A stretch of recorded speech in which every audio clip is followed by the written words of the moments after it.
Hey everyone, Ridden here, and today I'm coming to you with a quick review and reaction of New Line Cinema's highly anticipated trailer for Mortal Kombat.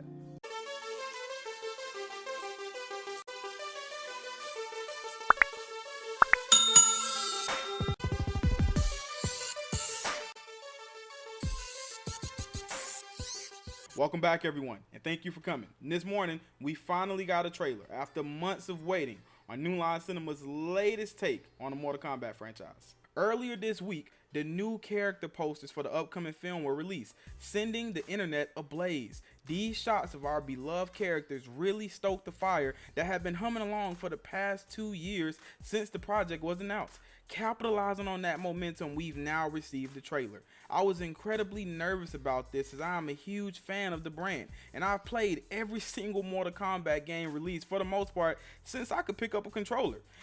After a few failed adaptations such as the TV show Mortal Kombat Conquest, as well as the movies Mortal Kombat and Mortal Kombat Annihilation in the 90s, not forgetting to mention the third movie that bobbed in and out of production hell for close to 2 decades, I really didn't know what to expect this time around. Making his directorial debut, Simon McQuoid, along with Greg Russo, David Callahan, and Oren Uziel, have seemingly brought us a film worthy of the brand's loyal fandom.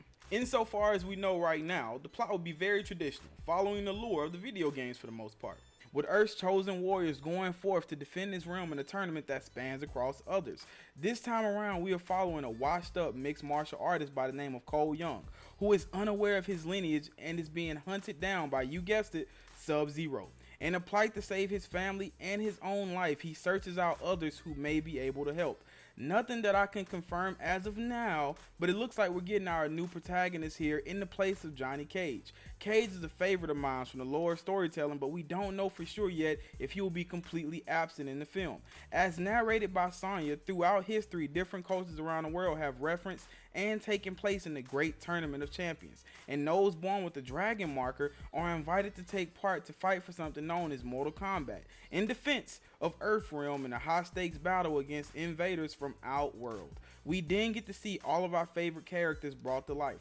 Along with Sub-Zero, Sonya, and Jax, we also get a great tapestry shot here of the former great Kung Lao, as well as introductions to Raiden, Liu Kang, Kung Lao's now descendant, Scorpion, and Kano. Shang Tsung also makes an appearance, as well as Mileena. From the trailer, it looks like Kano will actually be a warrior of Earth, and as we have seen before in the games, and as well in the 1995 film, this alliance never really lasts long, so we can definitely expect some kind of underhanded subversion on Kano's part. Did you guys see this awesome shot of Goro? I can honestly say that the deviations from past iterations this trailer seems to indicate seem to work well. It's known that in the past, in one instance, Ermac took Jax's arms, but using Sub-Zero here to do so was a great way to introduce this highly revered character with the perfect amount of fear and shock as he deserves. We also see an extended scene of Scorpion in what looks like a forest at a cabin. Will this take on the character be an old and weathered warrior who's trying to walk away from a life that cost him everything, only to be dragged back in against his will? And when we later get our first shot of Scorpion in his full regalia, it really brings home that we are actually getting a Mortal Kombat film in the next few months, and that we'll get to see actual fatalities in live action once again. We should also take a moment to mention that the trailer, along with interviews from the director recently, also lends to the possibility that the film will depend heavily on the rivalry between Sub-Zero, Scorpion, and their respective tribes, the Lin Kuei and the Shirai Ryu. In the game lore, Sub-Zero chose to kill Scorpion in a fight over a map to an amulet as an end to any chance of competition in the future. A sorcerer by the name of Quan Chi then chose to take advantage of the situation by having Scorpion's family killed, and later on when Sub-Zero would then enter the Mortal Kombat tournament, Quan Chi found Scorpion in the Netherrealms and brought him back to life, falsely telling and showing him a reality where Sub-Zero had killed his people and his family. So the blood feud between Sub-Zero and Scorpion, while valid at its core, is also largely a result of the interference of the nefarious sorcerer Quan Chi. So for context, the shots of Scorpion in the forest is likely of him before he was murdered, giving us a chance to see him before his eventual transformation into the character we know and love. And later, when we see him here in the flames, this could be when he is being resurrected. There are still far too many questions to form definitive answers, but I believe we may be on the right track. The opening scene of Jackson Sub-Zero had me hooked, and if it hadn't, the closing scene with Sub-Zero and Scorpion definitely did. I'm a huge fan of Mekhi Brooks ever since True Blood, so seeing him here was definitely a bonus. Not to mention having Hiroyuki Sanada in as Scorpion just being the icing on the already mouth-watering cake. The effects look amazing, and the brutality looks worthy of the Mortal Kombat name. And the fact that the actual narration of the visuals and story given to us reeled me in even more is a very positive sign that maybe Warner Brothers and New Line have finally perfected the formula.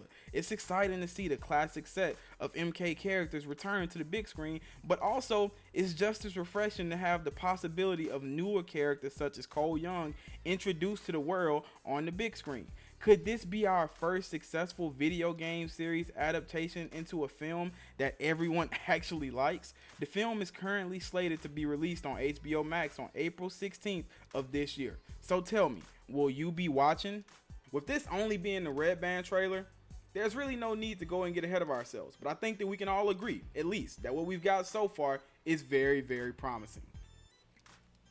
Again, guys, be sure to like, comment, and subscribe, and click that bell for notifications if you've enjoyed our content here tonight. Jump down in the comments and let me know your thoughts. And while you're at it, be sure to check out some of the other content here on the channel. All of the necessary links are listed here below for you to keep up with the coming content and shareables. Please be sure to follow me on all social media platforms. Or just the one you use most frequently. We are slowly but surely building a community here, and I would personally love for you to be a part of that.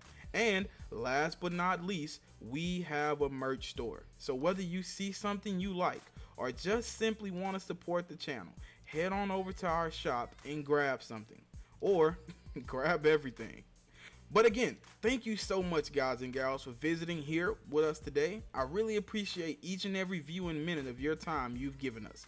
There's loads of content we'll be sending your way, so I'll be seeing you. But for now, be blessed. And it was written.